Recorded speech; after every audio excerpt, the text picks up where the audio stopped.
Lucifer, Beelzebub, the beast, Satan. Hail, Satan. When you say Satan to me, I think God. He has been called many names.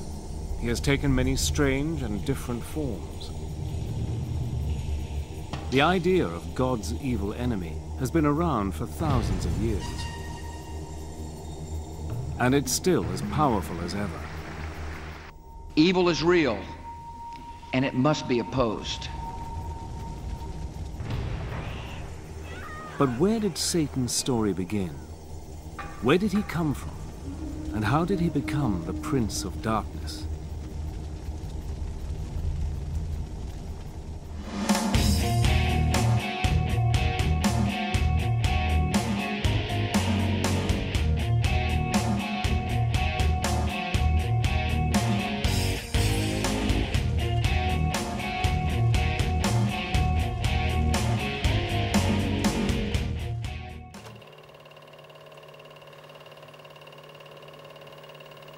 More than 3,000 years ago, in the deserts and pasturelands of the Middle East, unknown hands wrote the earliest chapters of the Hebrew Bible. If the devil had a birthplace, surely it was here, somewhere in the book known to Christians as the Old Testament. In the oldest books of the Bible, a character called Satan does appear, but he's nothing like the Satan we imagine.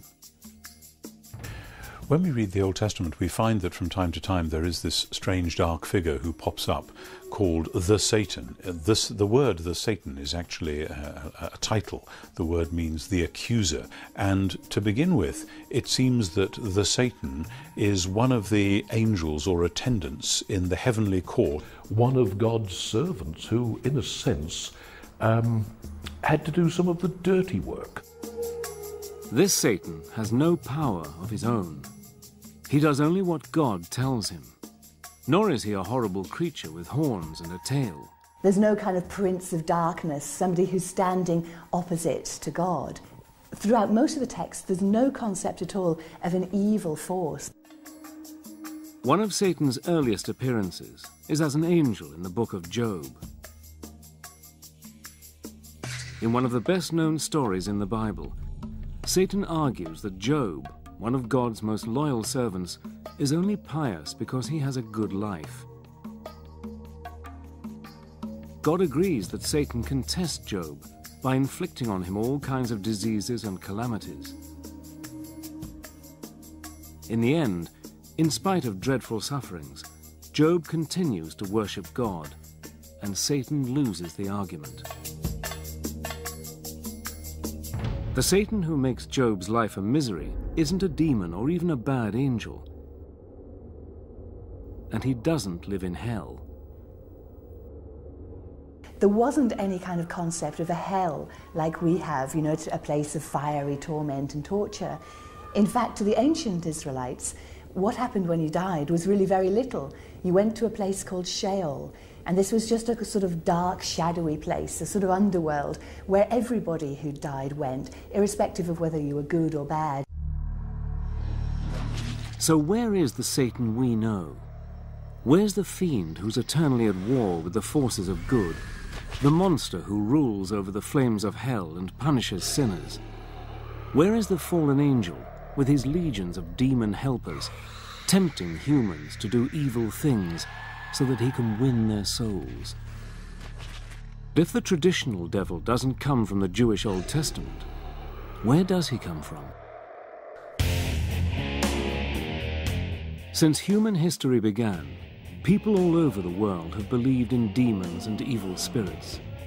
A few share some traits with our devil, like horns or a beard, but none are as powerful as Satan. So where did people first get the idea of an ultimate evil being? 3,500 years ago, in ancient Persia, where Syria, Iraq and Iran are now, there were many gods, good and evil, until one man, a religious teacher called Zoroaster, reduced the whole complicated cast of characters to two. Zoroaster is a revolutionary, primarily because he in one sense, personifies these ethical categories into a good god, Ahura Mazda, and a bad god, Ahriman. And this is an extremely potent idea, and one which forms the basis for later conceptions of dualistic thought. In other words, the separation between good and evil. The good god is the all-knowing Ahura Mazda, the god of light and order. The evil god is Ahriman, god of chaos, darkness, and lies. In Zoroaster's teachings, the universe is a battlefield between the gods of good and evil, and every person on earth must take sides. After death, good people are rewarded in heaven, while sinners are punished in a dark and gloomy hell. It is one of those ultimate, rather attractive kinds of dualism, that this life is a struggle between good and evil, therefore choose good, between light and darkness, therefore choose light. Under the powerful Persian emperor Darius the Great, the teachings of Zoroaster become the official religion of the Persian Empire, an empire which includes the lands of Israel. The new Persian ideas about good and evil soon find their way into the Jewish scriptures. So we get a clear demarcation of what we would call Jewish ideas, okay, and we can spot the Zoroastrian ideas in the Old Testament. They are there, notions of heaven and hell. Okay, the beginning of actually seeing the devil personified as the fierce opponent of God.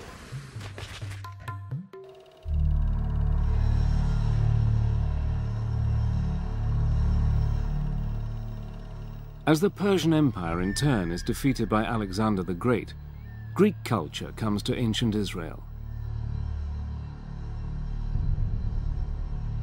The Greeks introduce a huge cast of gods and goddesses, including one who will shape our image of Satan for centuries. Hades has a black face or black beard. He sits on a throne, often made of ebony, and he wields a two-pronged fork, not for prodding sinners, but for blasting things to bits. To the classical Greeks, the underworld was ruled by Hades, who was the god of the dead. He was one of the Olympian gods, but he seems to have spent most of his time in this dark, shadowy underworld, which is also called Hades. Now, he wasn't a very nice character. He seems to have been very morbid and morose, and nobody really liked him. None of the gods liked him, and certainly no humans liked him. Hades wasn't very likable, but he wasn't evil either.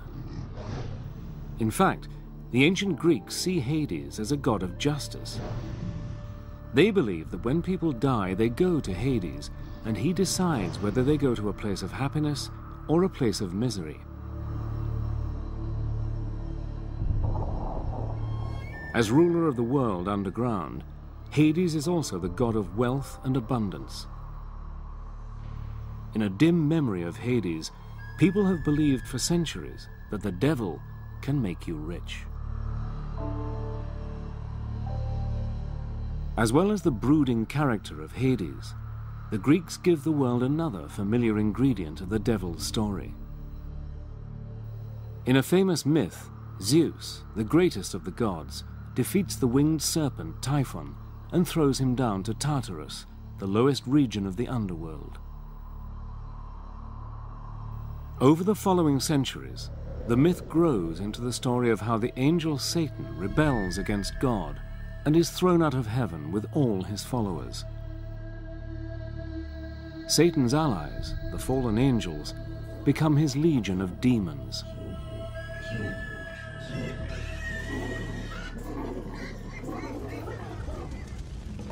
When we think of hell, we think of fire, lava, and sinners being horribly tortured. But where did this picture come from? The underworld of Hades doesn't have fire, but ancient Jerusalem does.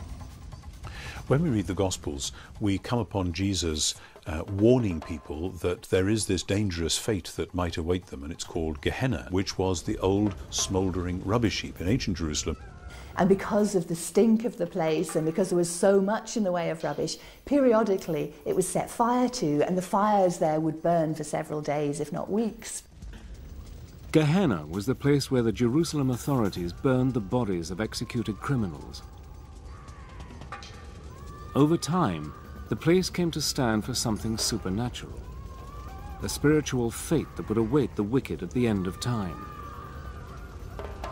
Gehenna was the inspiration for the terrors of hell.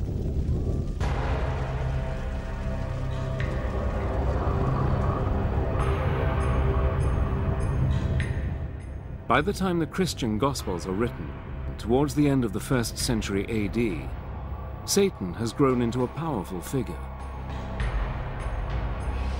By now, Jewish lands are ruled by the mighty Roman Empire. It was a time when the Romans were hated bitterly. To many Jews and Christians persecuted by Rome, Satan is the evil force behind Caesar's throne. In the New Testament book of Revelation, the writer gives Satan one of his most mysterious names, the Beast, 666. The Beast could refer to the Roman Emperor himself. The author of Revelation says that the beast has a human number and it's 666. Now this has traditionally been seen as a reference to the Emperor Nero, and that's because if you take Nero Caesar in Aramaic and count up the numerical values of those letters, it comes to 666.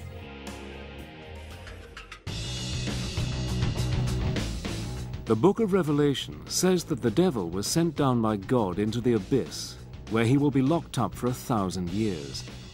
When he gets out, the end of the world will come. An apocalyptic battle will take place as good and evil fight it out to the end.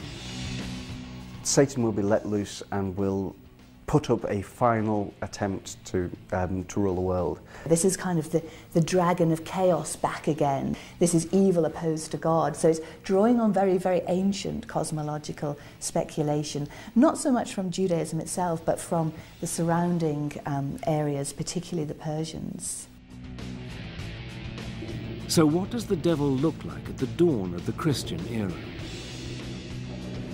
Often he's got black skin and hair, like Hades, ruler of the underworld. His wings echo the story that he was once an angel, although they look more like the wings of a dragon. For thousands of years, the dragon was the symbol of an evil force. And it's from the dragon that Satan inherits his taloned feet.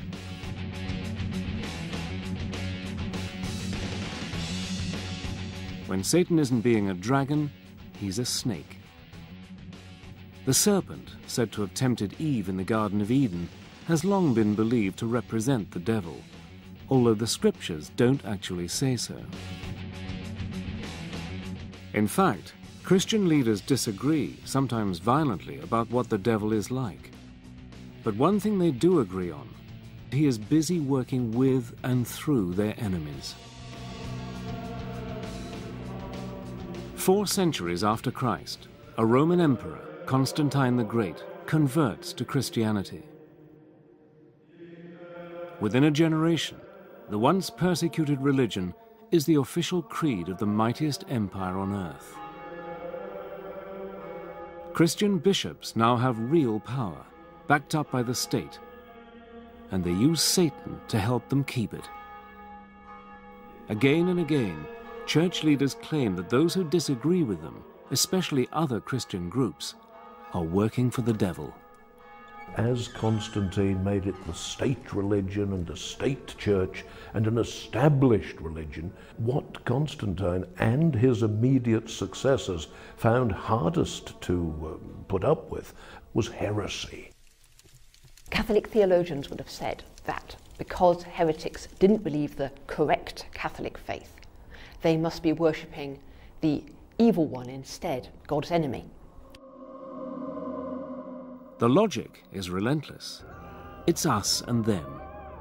If you're not with the church and the empire, you're with Satan. It's a short step for the church to demand that heretics be put to death. The first executions come 450 years after Christ, Over the following centuries, the numbers of people killed for supposedly working for Satan grows to many tens, possibly hundreds of thousands. Under the protection of the Roman Empire, the Christian religion grows quickly. But the bishops worry that the pagan gods are far too popular. Thousands of Romans still pray to the winged goddess Fortuna, the bringer of luck. But the most popular pagan god of all is Pan. Christian leaders see him as a serious threat who must be discredited. Let's think of the case of Pan and in Arcadia, and he becomes a sort of demon, whereas he was actually a very benign god of music and happiness and lovemaking and altogether to be admired, but becomes a goat-legged demon, a satire, in the later Christianized versions of it. Satan now adopts Pan's best-known features. He becomes an ugly, leering beast with horns on his head. His body is hairy, and he has Pan's cloven hooves, although sometimes he keeps the taloned feet of the ancient dragon. So outlandish has he become that he often has a second face on his belly. One of the greatest thinkers of the early Christian church is St. Augustine. Augustine is keen to show that the old nature gods are dangerous demons.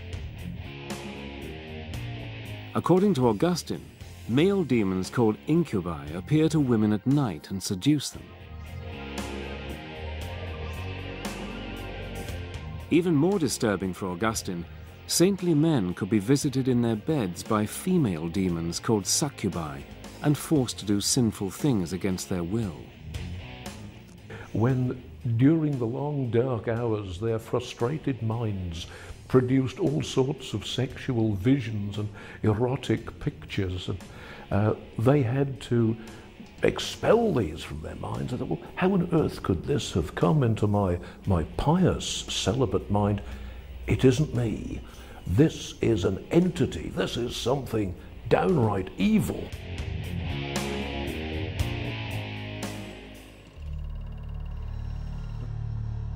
By the Middle Ages, after 1,000 years of Christian teaching, the Church has persuaded its followers that the devil and his demons are real, and that Satan is a powerful enemy. The problem is that some Christians take the idea a lot further than the bishops want. Some branches of Christianity did see the world itself as created not so much by Satan, but by a lesser evil god. And so for them, of course, everything to do with the world, with matter, with human flesh, was seen in negative terms. We do find the emergence of something called Gnosticism. Gnostic Christians carried with them this very clear notion of a good God and a bad God. There's the good God who created everything spiritual, and there's the evil God who created everything physical, which means that everything that you can see or touch or sense with any of the five senses is actually coming from the evil God. One group which is taking enthusiastically to the Gnostic idea of good and evil is the Cathars of southern France.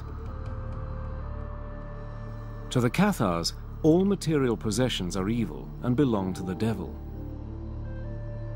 For a church now wealthy and powerful, this is an uncomfortable, even dangerous teaching. The common people loved and admired them, called them les bonhommes, because they were healers. When the Cathars went around doing good, as they most certainly did, feeding the poor and healing the sick, so they were teaching people to avoid marriage, to avoid procreation, because all you will do if you have a family is to bring that new child into this decadent, evil, physical world where we should all be concentrating on spirituality. If you were Catharist, then you were actually in league with Satan. To question the Church was to question God. Pope Innocent III announced a crusade against the Cathars. He tried to convert them back to Catholicism. That hadn't worked. The only thing he could do now was kill them. The crusade against the Cathars, launched in 1209, turns into a brutal 45-year war. At least 100,000 people die, partly for saying that Satan is even more powerful than the Church says he is.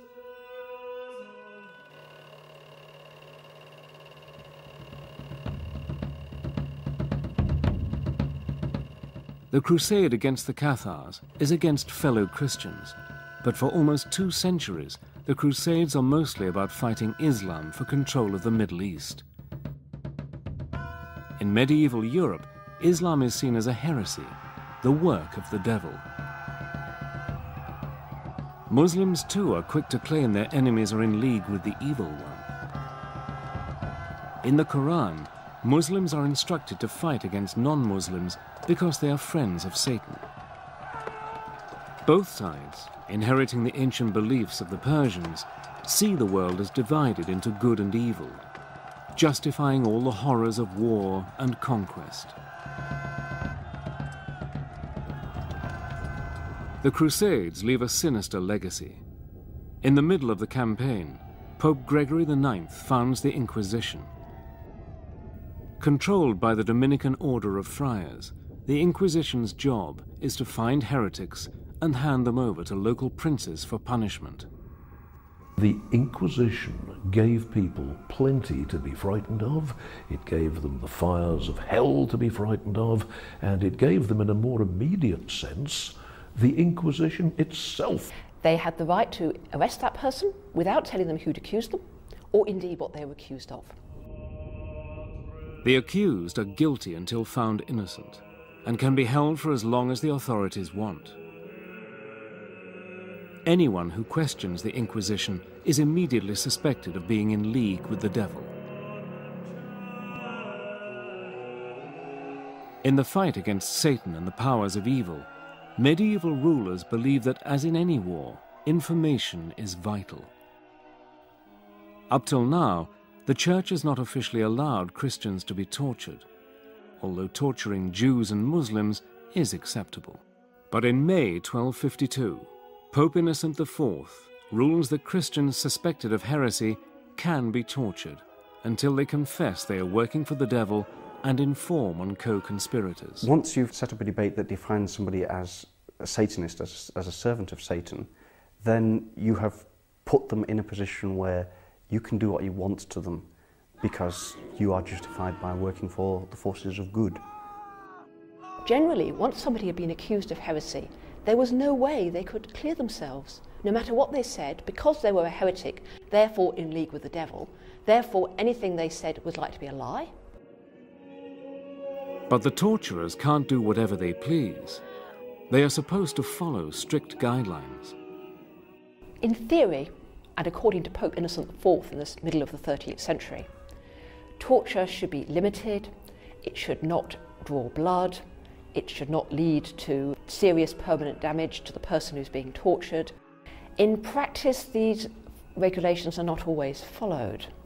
But there's also something which the psychologists would refer to as a rationalization process, that it could all be very well for them to say, oh yes, we are trying to save your immortal soul, we're trying to keep you out of hell, we're trying to prevent the devil from getting you, and what they really mean is, we rather fancy your farm. All over Europe, the new powers, supposed to be used against Satan, are used by the unscrupulous to seize wealth or to do down their enemies. In 1307, King Philip the Fair of France brings witchcraft charges against the leaders of the Knights Templar, the fabulously wealthy order of crusaders. Philip accuses the Templars of worshipping a pagan idol called Baphomet, a supposedly satanic figure. The Templars have been involved in the Middle East in negotiations with Muslims, and some people in Western Europe thought they had been in league with the Muslims, and because the Muslims, everybody knew, in inverted commas, were involved in magic, there is therefore a hint that perhaps the Templars were involved in magic too. They were attacked and largely destroyed on Friday the 13th of October in 1307, sealed orders given by Philip le Bel to his seneschals to attack every Templar stronghold simultaneously. Ever since the purge of the Templars, Friday the 13th has been seen as an unlucky day, somehow connected with satanic forces.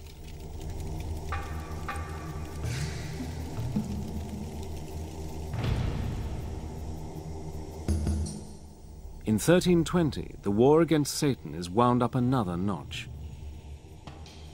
Pope John XXII orders the Inquisition to target any kind of witchcraft, sorcery, or necromancy. A big worry is that unscrupulous priests who know how to drive out devils with the rites of exorcism might instead use exorcism to invite the devil in. Formulas, Latin formulas and rituals which can be used to command the demon. Now, once you've got a Latin formula that has power to command a demon, I could use that to command a demon to do my washing up. You know, I could use that power to command a demon to get this woman I fancy into bed. The necromancers are interested in using the formulae of exorcism to command demons to do other things that they are interested in. You know, a demon could make me rich. A demon could find some hidden treasure for me. Fear that necromancers and witches are all around, conjuring up demons and making pacts with the devil, sweeps across Europe.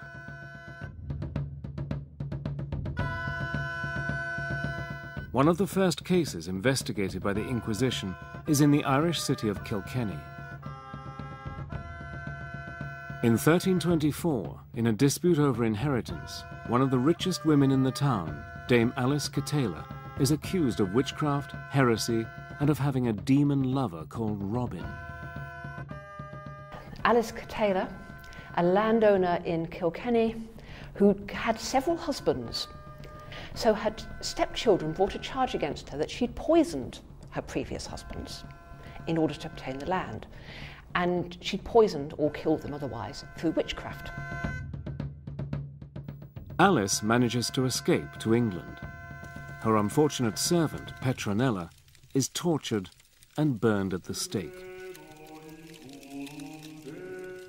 The campaign against necromancers, sorcerers, and witches lasts 300 years and kills between 60,000 and 300,000 people.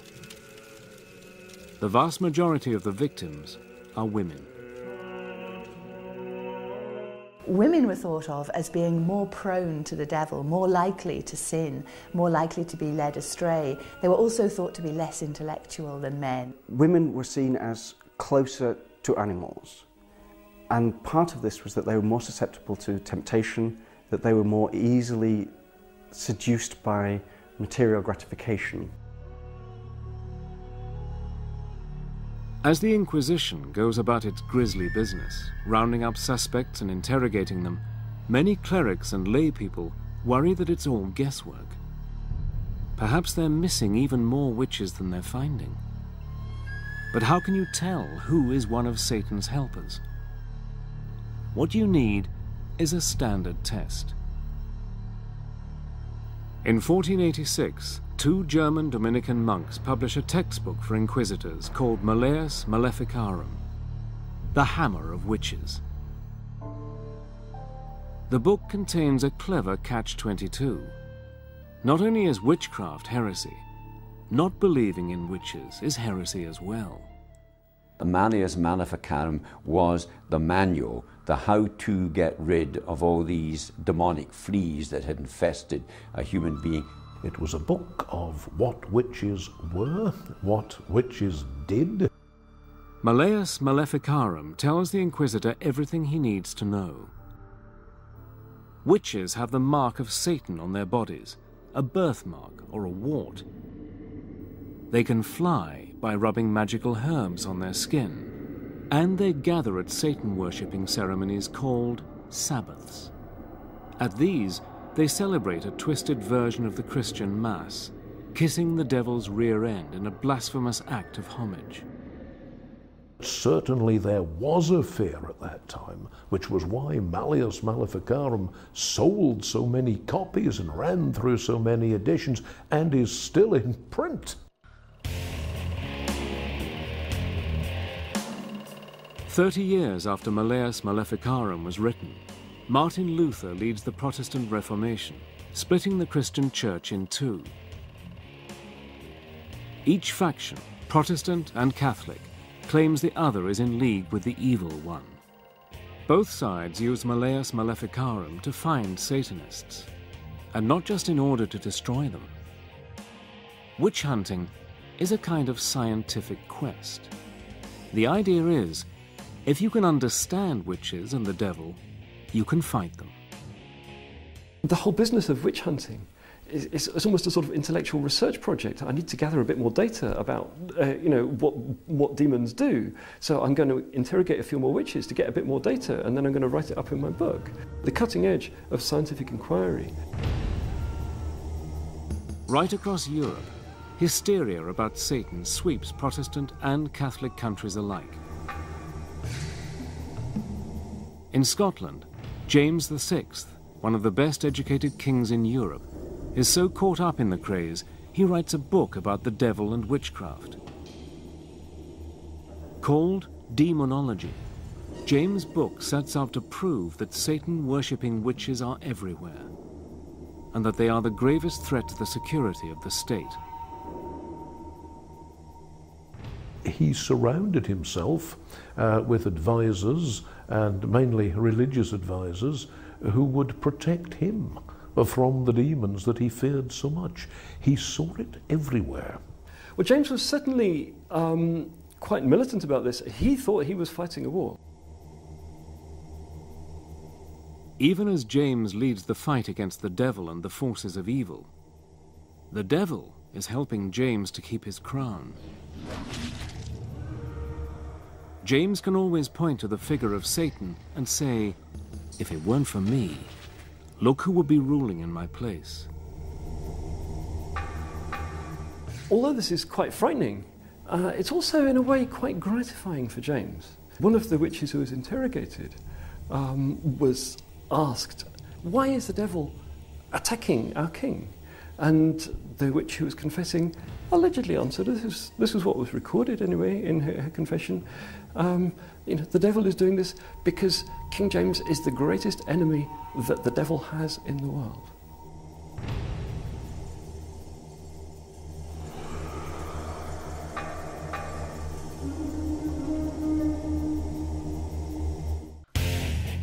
When the New World of the Americas is colonized by Europeans, the devil travels with them. The Puritan colonists who arrived from England in the late 1600s are strong believers in the power of Satan. They're convinced that everyone who isn't a Puritan is controlled by the devil, and that women are especially susceptible to Satan's powers. They had established what might be called Puritan communities, and were looking to build a great example for the rest of Christendom. If you were enjoying yourself, or if a group of you were singing or dancing or having a drink, then those who were opposed to that kind of fun were quite certain that Satan was filling the glasses for you. In 1688 in Boston, an Irish laundrywoman called Mary Glover is accused of bewitching the children of one of her customers. Proof of her pact with the devil includes several rag dolls found in her house.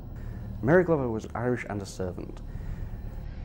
Her first language was Gaelic, and one of the tests to prove that you weren't a witch was to speak the Lord's Prayer. The linguistic difficulties meant that she couldn't speak the Lord's Prayer without, as they saw it, blaspheming. She was hanged as a witch in 1688.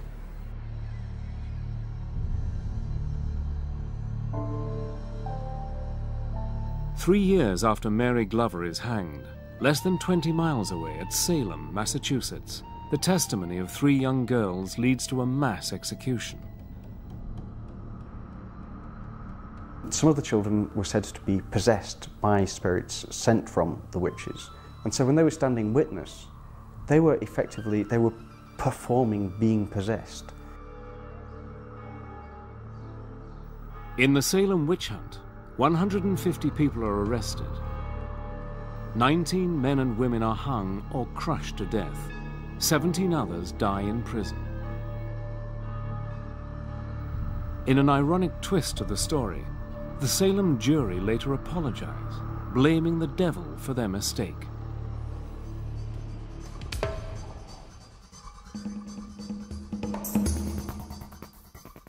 By the 1700s, the witch craze in America and Europe is almost over. A new, more scientific view of the world is gaining ground. Modernism, as the project that we get from the 18th century Enlightenment, actually banished religion, superstition, and all of that, and just said that that belongs to the Dark Ages. We're now in the modern world. We believe in facts, we believe in science, and if you want to be religious, that's a private option which you can go and practice somewhere else. Although the witch hunts have ended, and the educated classes of Europe and America even start to question whether the devil exists, in the folk tales of ordinary people, Satan lives on. But he's very different from the formidable and terrifying devil of the witch-finders. One of my own favourites is that of Dunstan, who was a very powerful blacksmith. The devil arrives and asks to have his shoes replaced. And he simply gets hold of his nose with 2 red-hot tongs and throws him out. And that is a very, very different devil. That's a devil that you can put in his place. By now, the devil has shed some of his ugliness and crude habits. In fact, he's often a member of the decadent aristocracy. He's a handsome gentleman dressed in fine clothes and mixing in fashionable company. Like Hades, the Greek god of the underworld, and the Satan of the ancient Gnostic heresies, this Satan controls the material world of wealth, power, and sex. He can give all these things to you if you promise him your soul. The most famous of all devil folk tales is the story of Faust. The devil, in the form of the clever and devious Mephistopheles, offers to grant Faust all his wishes. But there's a price. One of the things that many necromancers or people using necromantic spells are interested in is how to get women into bed. Faust is very interested in that, and he gets all kinds of women, including Helen of Troy. Faust's bargain with the devil ends in disaster for Faust. Mephistopheles calls in his debt, and Faust dies horribly. The devil takes him away to spend eternity in hell.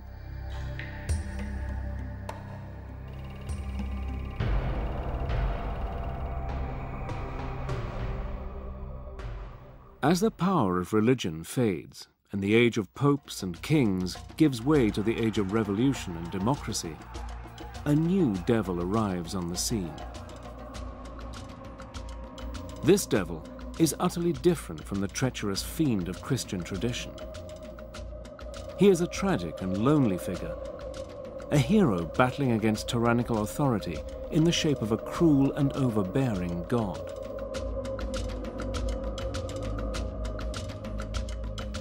Satan is now a brave and handsome rebel. And so you get the kind of romantic view of Satan as not really a villain or an evil person at all, but the opposite of that. Satan is a good guy who's challenging the boss. In the age of Romanticism, we find the poets, particularly like Byron, creating a Byronic hero who is somehow dark and sinister and has a past. And so, far from being something to shun and something to fear, the devil is admired.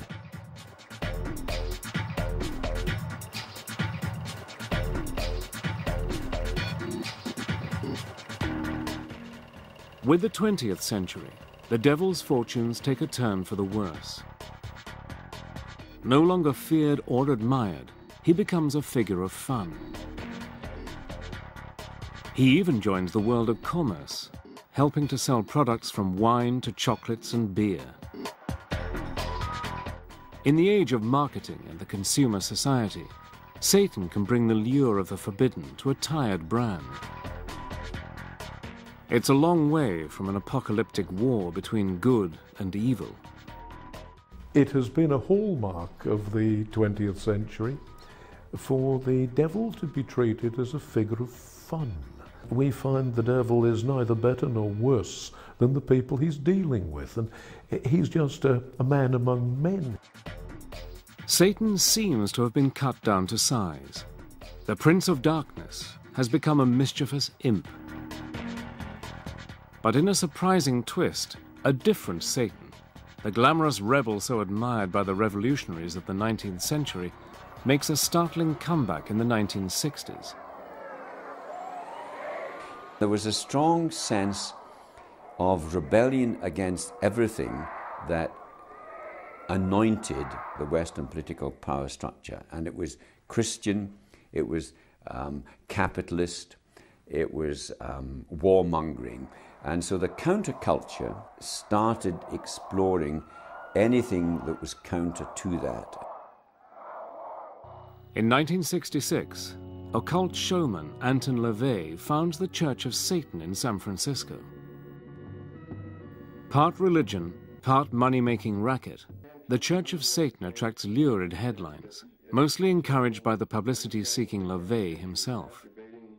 We believe in greed, we believe in selfishness, we believe in all of the lustful thoughts that motivate man, because this is man's natural feeling. He called himself Anton Sander LaVey of Romanian descent, but the truth of the matter is he was Howard Stanton Levy, who was born in Cook County, Illinois in 1930. He held these weekend lectures and witch circles in his house, and people would come in and pay their $2 a head. Well, finally, he had this friend, it was a publicist, who said, you know, I have an idea. Why don't you turn this thing into a church? You could make a bundle of money. And, of course, that's what he did. He has been called everything from a carny to a manipulator to a brilliant philosopher. The truth lies somewhere in the middle. There were doctors, lawyers, college students, factory workers, farmers, you name it. They came from all levels of society. In spite of the invented rituals, mostly staged for the cameras, neither LaVey nor his followers believe in a real devil. What LaVey admires is Satan the rebel, the nonconformist, provoking the establishment. Predictably, America is fascinated and outraged.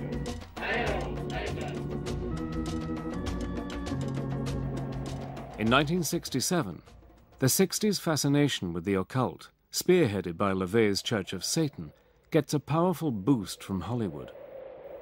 The film Rosemary's Baby, a dark tale of devil worshippers in Manhattan, is a massive and unexpected hit. In Roman Polanski's masterpiece, the heroine's innocuous neighbors are part of a satanic conspiracy to help the Prince of Darkness father a child who will rule the world. In Rosemary's Baby, Satan triumphs in the end. But the Christian backlash to the story comes in the 1973 blockbuster The Exorcist. This time, the devil, who has possessed a young girl, is defeated by the forces of good in the shape of two priests. The old belief that women are especially susceptible to satanic influence is revived 2 centuries after the Salem witch trials. We would be seriously in error if we were to underestimate the power of Hollywood. I think the biggest impact was probably around the time of The Exorcist. I know many people I've talked to about the movie, especially those raised in a Christian household, who are very frightened by it, very upset.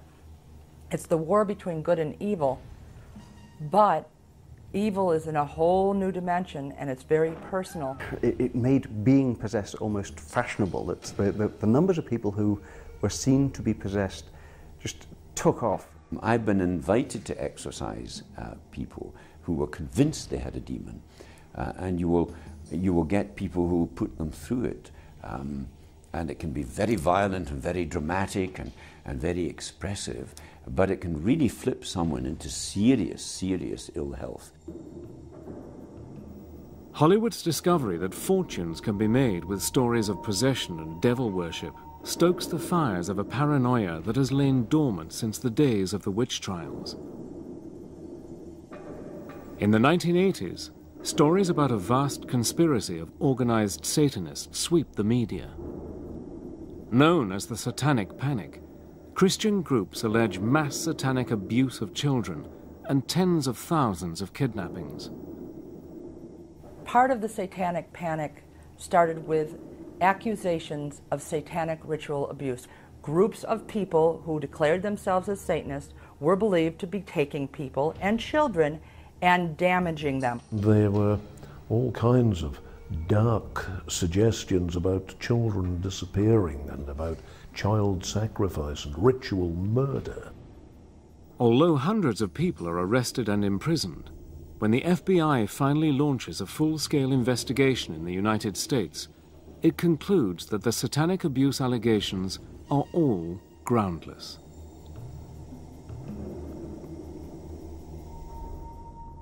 One of the horrifying things about human nature is that it lends itself to hysteria. You get it in all periods of history.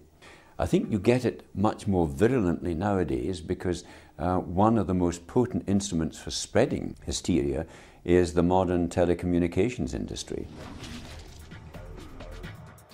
If members of satanic religions mostly don't believe in a supernatural devil and don't pray to Satan, what does the devil represent? Some Satanists claim the devil stands for a spirit of change. A lot of people are frightened by the term Satanism. A lot of people automatically think that Satanists are bad people. They should be no more scared of a Satanist than they should be scared of anyone else they meet. You know, what Satanism means to me is opposition and balance. Alternative thought, playing the devil's advocate. There is no good and evil. I mean, to a mouse, a cat is this horrible evil thing with fangs, but to the pet owner, the cat is heavenly. We create our own reality. That's the whole idea behind Satanism. In the United States, surveys show that almost half of Americans believe the devil is real. Even non-religious people instinctively divide the world into good and evil, the opposing principles taught by Zoroaster to the ancient Persians. If anything, recent events have made that belief even stronger. In September 2001, the massive terrorist attacks on the United States which destroyed the World Trade Center shocked America to its core. To many, it seemed as if sinister forces had gone on the offensive. It was easy to believe that this was a showdown between the forces of good and evil. To the US government and a large section of American opinion, the attacks were about much more than politics.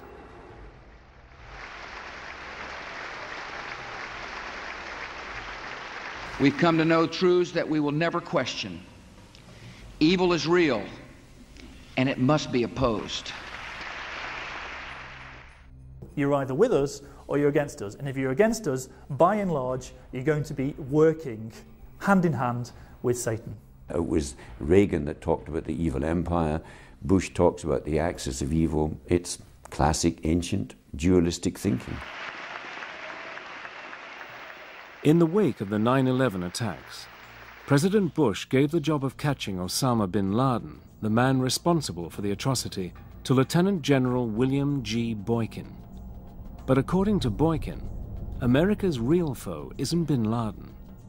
In the general's words, the enemy of the US is a guy called Satan. Since 2001, the draconian measures taken by the US and other governments in the war on terror are uncannily like those of the war on Satan of 400 years ago. Imprisonment without trial, secret hearings, anonymous tip-offs, and torture. We are seeing a similar willingness to to justify mistreatment, to justify the removal of rights, the justifiable use of torture against the perceived enemy in the war against terrorism. If you're fighting a war against evil, what begins to happen, I think, is that you end up by turning into the evil that you're fighting. Controversially, President Bush called the invasion of Iraq a crusade. The similarities with the historic crusades against heretics are striking. They include a belief on the battlefield that the enemy are not just military opponents, but agents of pure evil.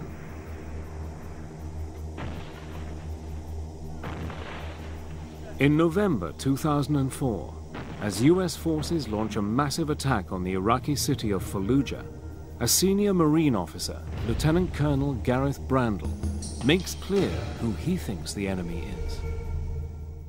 The enemy has got a face. He's called Satan. He's in Fallujah, and we're going to destroy him. It's embroidery, it's myth-making, it's poetry.